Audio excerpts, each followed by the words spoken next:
Okay.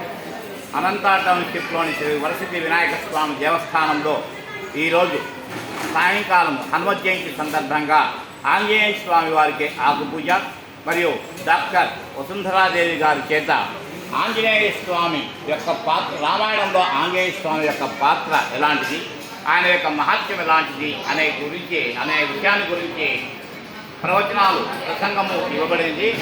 మరియు ఆ తర్వాత శ్రీ పయ్యన్న గారు, శ్రీమతి శీలమ్మ గారు, ఆ తర్వాత శ్రీరాములు గారు మరియు శ్రీ విశ్వనాథ్ రెడ్డి గారు మొదలైనటువంటి కమిటీ కార్యకర్తలు అందరూ కలిసి ఈరోజు అన్నదాన కార్యక్రమం ఏర్పాటు చేయడం అనేది చాలా భక్తులు ఈ కార్యక్రమంలో విరివిగా పాల్గొన్నారు.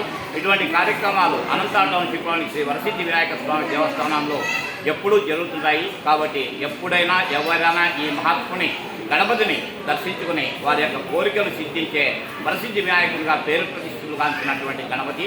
కాబట్టి అందరూ కూడా ఈ గణపతిని సేవించి పునీతులు అవ్వాలని మనసా వాచా కర్మణ కోరుకుంటున్నాను.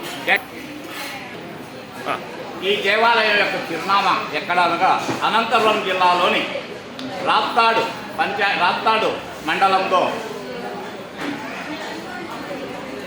ఆర్డిటి వెనుక భాగం శిల్పాలేదాకి ఎదురుగా అనంత టౌన్షిప్ సింహద్వారం పక్కన ఉన్నటువంటి వరసిద్ధి వినాయక స్వామి దేవస్థానం. ఈ దేవస్థానం చాలా మహిమ కలది. కోరిన కోరికలు తీర్చేటువంటి కొలువైన పొంగు బంగారమై నిలిచినాడు స్వామి. కాబట్టి ఈ స్వామిని పొందినవాడు ఎప్పుడూ కూడా బాగుపడతారు. ఈ స్వామివారి యొక్క జీవిత చరిత్ర, ఈ స్వామివారికి ప్రతిష్ట మరి అనేక కార్యక్రమాలు జరిగినాయి.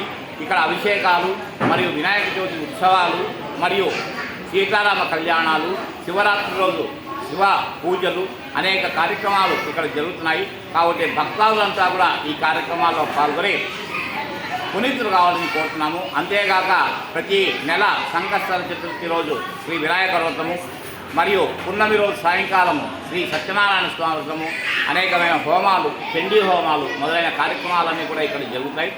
గణపతి, కాశీ విశ్వేశ్వర స్వామి, విశాలాక్షీదేవి ఇక్కడ కొలువై ఉన్నారు.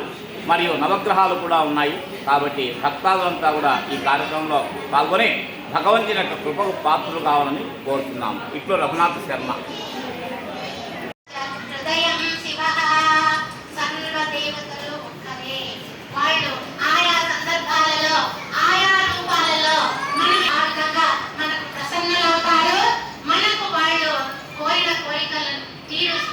ఈ అవకాశాన్ని నాకు ఇచ్చిన మీకందరికీ కూడా మరొక మారు ధన్యవాదాలు తెలుపుకుంటూ ఒకసారి మనం మంగళం కోసలేంద్రాయ మహనూజాయ సార్వభౌమాయ మంగళం.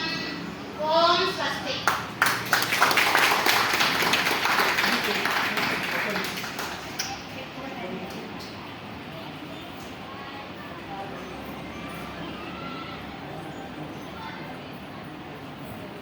ఇలాంటి హనుమత్ సందర్భంగా అనంతరం ఆస్త్ర గురించి శ్రీమతి డాక్టర్ వసుంధర గారు మనకు చాలా చక్కగా వివరించినారు.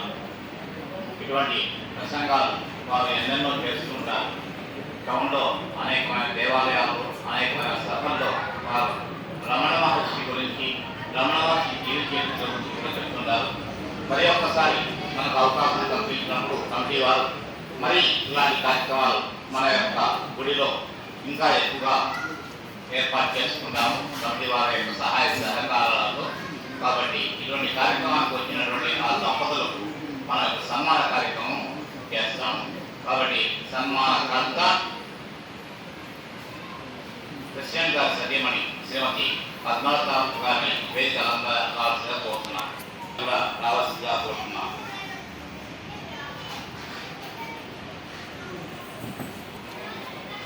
అనంతరము మనం ఈ కార్యక్రమం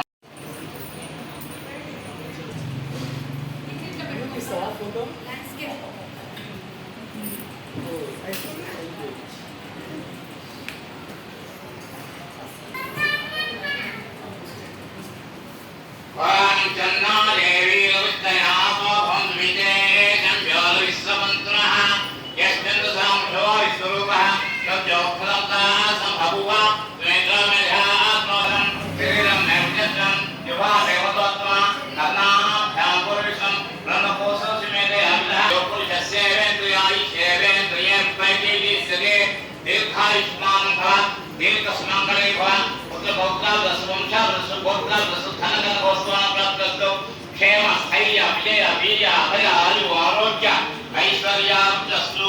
శ్రీ వేణుగోపాల స్వామి వచ్చి 2 మాటలు 100 సమర్పణ చేయవలసిగా కోరుతున్నాం. ఆహ్వానాన్ని మన్నించి విచ్చేసిన భక్త మహాశయులందరికీ శతకోటి నమస్కారాలు. మీ ఆదరణ, మీ ఆశీస్సులు ఇదే విధంగా కమిటీ వారికి అందజేసి ప్రతి కార్యక్రమం విజయవంతం చేస్తారని ఆశిస్తూ మరి ఈరోజు స్వామివారి సహకారంతో మనమందరూ రామాయణంలో హనుమంతుని యొక్క పాత్ర, రామాయణ వైశిష్టము, ఆంజనేయుని యొక్క గొప్పతనము, ఇవన్నీ గురించి మేడం గారు చాలా విశదంగా మనకందరికీ తెలియజేయడం జరిగింది. మనకు తెలియని ఎన్నో విషయాలు రామాయణంలో ఉన్నాయి. ఆ రామాయణ వైశిష్టాన్ని గురించి వాల్మీకి మహర్షి రాసిన రామాయణంలో ఉన్నటువంటి నైతిక విలువలు, రామాయణ వైశిష్టం మనకందరికీ మేడం గారు అరటిపండు వచ్చిపెట్టినట్టుగా మనకందరికీ బాగా తెలియజేశారు. మేడం గారికి, సార్కు, మా కమిటీ తరఫున, భక్తుల తరఫున అందరికీ శతకోటి నమస్కారాలు, వందనాలు తెలియజేస్తూ సెలవు. నమస్కారం.